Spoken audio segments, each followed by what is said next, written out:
This right here is Swan Island.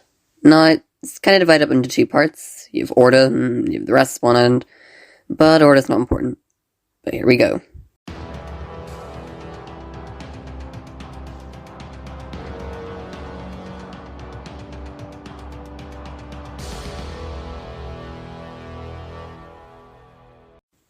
This here is the Cave of Spawn. As I said, located right in the middle of Spawn Island. I didn't say that, but you know, it's there. You can see it on the map, a little grey blob if you want to go back and have a look at that. Anyway, getting sidetracked. Basically, these two guys, called Jack, or Duck, and Gilly734, both know each other, but they're not too sure where they know each other from. But either way, they decide to explore the new land that they've been thrown and introduced to. And this involves a nice little trip from Aslar, which is United at the time, straight to Spawn Island, where they bump into a bunch of friendly folks. They decide to do what any logical person would do and ask questions. The people aren't that helpful. Almost none of their questions actually get answered that gives them any information that they could use to discover the new world developing around them. But this doesn't stay the same for too long, until two guys known as Avita and Bubbles suddenly make an arrival.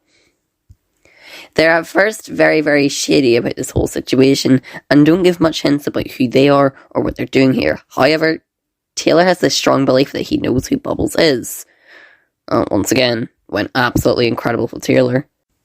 To almost no one's surprise, Avita and Bubbles don't take a huge liking to all these people in the one area, and decide, we're going to start some mayhem. What better way to start mayhem than disguise it with a tree? So the two gather outside Bubbles' tree and decide, let's go down a dark, scary tunnel, except Avita was too scared and decided not to. Bubbles then decided to go down and planted some TNT. And let's just say his location of it could have been a wee bit better. And to near no one's surprise, Taylor decided he wanted to do some renovations near his house. And that involved him wanting to make a basement underneath his house, which then meant that he dug down and found the TNT, and then found the tunnel. He decided to go and alert Jack, and the two of them decided to go down the tunnel, and what they found was actually kind of shocking. That's right, you guessed it, more tunnel. They actually got entirely lost, but then decided, hold on, let's change where the TNT is. So, currently as it stands, the TNT was underneath the location of Aslar, and they decided to move it to Orta. In fact, in this little spot right here marked by the red X is exactly where the TNT is. That's also, coincidentally, the place where Bubbles wants to build a new town in Orta.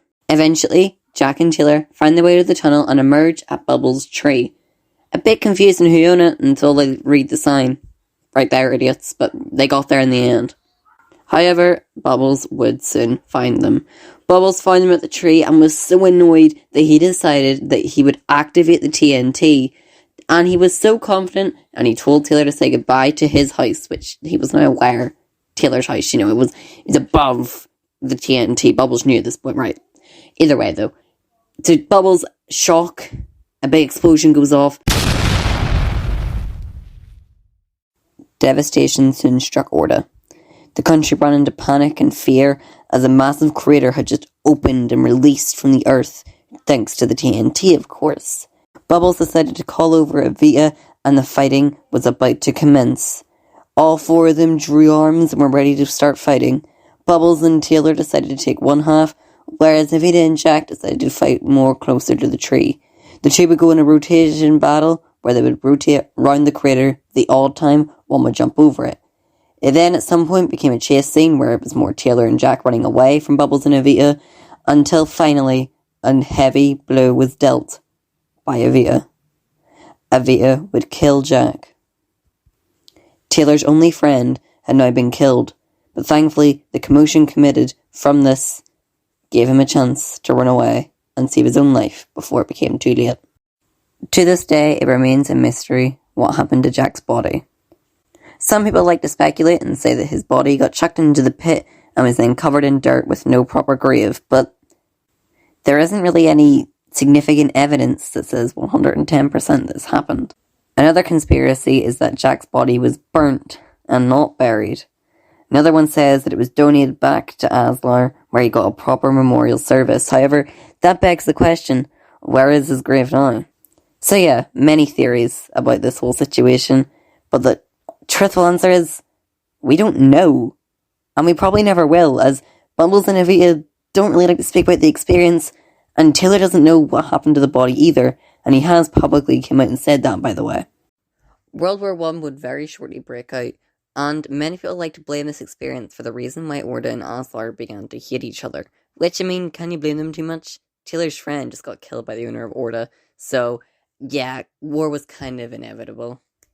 But then you begin to go down this rabbit hole of what ifs and ands. Like, for example, if this never had happened, would we have only have ever conquered the continent of Tyrone, and we never would have moved on to Volcano Island? Would Orda have possibly ran the whole world and never lost the land and still be in charge of it to this day? There's so many questions that aren't answered, which is why if you enjoy reading What Ifs or other Hydro SMP spin-offs or anything like that, I highly recommend checking out Gilly734's Wattpad stories. He writes absolutely amazing stories, and as it stands, or as the recording of this video, he is currently going through his own little Bubbles SMP retold thing. I really enjoy it. I'm helping him out with it a wee bit, but I really think you guys should go and read it if you are kind of somebody who's on the what ifs and ands side. And for clarification, he's not telling me to promote this, I am doing it out of my own will. He is a really good writer, he's made really good stories, and honestly, go check him out. If I can get the link, I will put the link in the description. But that's really all I've got to say. Thank you guys so much though for waiting for this video. I know it's took forever, and I hope it has lived up to your hypes. For the next video of this kind, it's going to be, we're going to go to the Hydra SMP backstory, rather than go to story 2, which was World War I. So yeah, World War I is in the making. Hopefully I'll get this one out before December. Okay, bye guys! Aku sayang, kamu juga sayang.